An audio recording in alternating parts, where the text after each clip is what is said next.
Hello hi friends, welcome to my channel. ఈరోజైతే నేను కొర్రమీను చేపల పులుసు చేస్తున్నానండి. ఫిషెస్ ఫ్రెష్గా కడిగి పెట్టుకున్న చేపలు, నెక్స్ట్ ఆనియన్స్ కట్ చేసి పెట్టుకోవాలండి. కావలసిన పదార్థాలు: చింతపండు రసము, చింతపండు అయితే నానబెట్టుకున్నాను, ఆనియన్స్, జీలకర్ర, కరివేపాకు, మెంతులు, అల్లం పేస్ట్. ఇప్పుడైతే ఆనియన్స్ని పేస్ట్ చేసుకుందాం.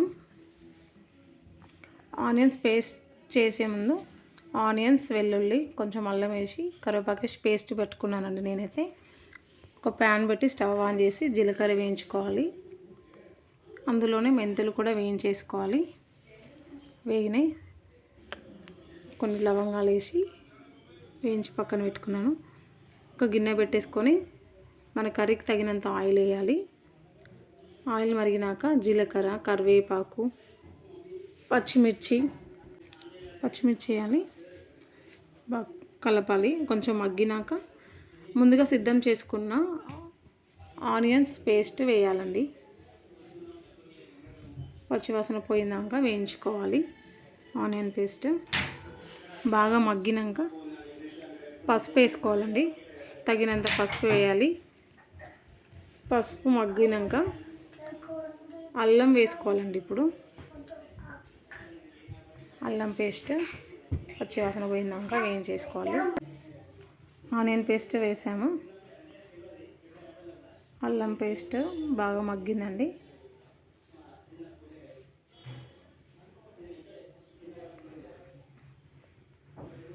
ఇప్పుడు కారం వేసుకోవాలి. రుచికి తగినంత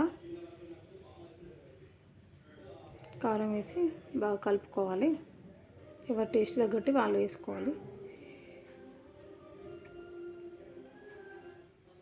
ఆయిల్ అంతా ఇలా పైకి రావాలండి. కారం వేసాక అప్పుడు మగ్గినట్టు మంచిగా ఆయిల్ పైకి వచ్చిందంటే ఇప్పుడు మనం సిద్ధం చేసుకున్న చింతపండు రసం అయితే వేసుకోవాలి. ఎవరు టేస్ట్కు తగినంత, కొంతమంది పులుపు ఎక్కువ వేసుకుంటారు, కొంతమంది లైట్గా వేసుకుంటారు. అలా అని నా టేస్ట్కి తగ్గట్టు నేనైతే వేసాను చింతపండు రసం. చూడండి, వాటర్ వేసుకోవాలి. చింతపండు రసం వేసాక మనకు పులుసుకు సరిపడా కొంచెం వాటర్ వేసుకోవాలి. తర్వాత మనం దంచి పెట్టుకున్న జీలకర్ర, మెంతుల పొడి వేయాలి. చారులోనే వేస్తే బాగా మరుగుతుంది. మనం చేపలు వేసినాక ఆ చేపలకు అనేది బాగా మరుగుతుంటే ఆ ముక్కలకు మంచిగా పట్టుతుందండి. టేస్ట్ అనేది బాగుంటుంది. ఇప్పుడు సాల్ట్ వేసుకోవాలి సరిపడా.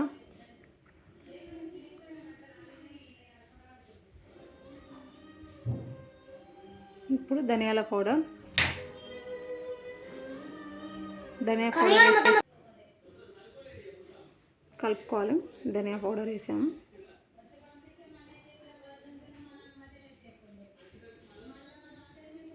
అన్నీ పులుసులోనే వేసుకుంటేనే బాగుంటుంది. టేస్ట్ కూడా మంచిగా ఉంటుంది. మరగడం స్టార్ట్ అవుతుంది.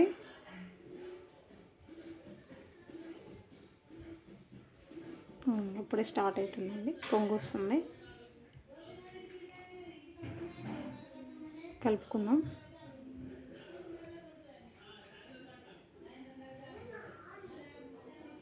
చూడండి, మరుగుతుంది.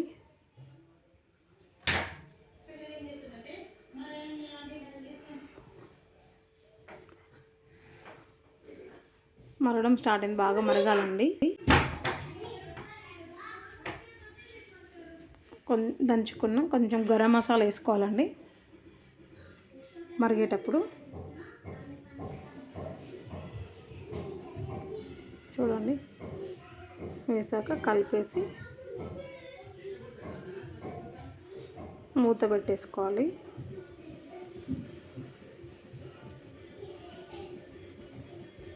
మరిగేసింది. ఇప్పుడు చేపలు అయితే వేయాలి. అందులో మనం ముందుగా ఫ్రెష్గా కడిగి పెట్టుకున్న చేపలు అయితే వేయాలి.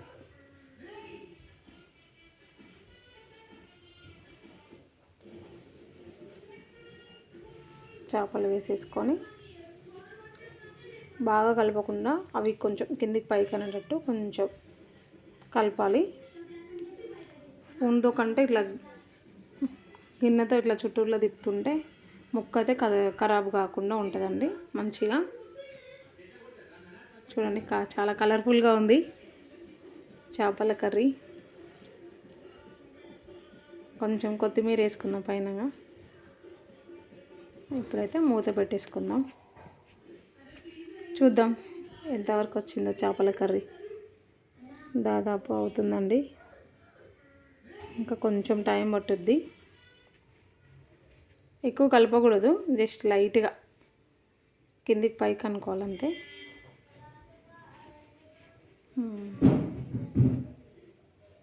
మరుగుతుందండి, గ్రేవీ కూడా థిక్గా అవుతుంది. చూడండి మరుగుతుంది. చేపలు కొంచెం ఉబ్బినట్టు అనిపిస్తున్నాయి కదా. ఫిష్ ఉడికింది ఎలా తెలవాలంటే కొంచెం ముక్క అనేది ఉబ్బినట్టు అవుతుందండి, అప్పుడు మనకు తెలుస్తుంది చేపలు ఉడికిపోయింది కర్రీ అనేసి. అదిగో చూడండి అయిపోయిందండి. ఫైనల్గా కొంచెం కొత్తిమీర వేసేసుకొని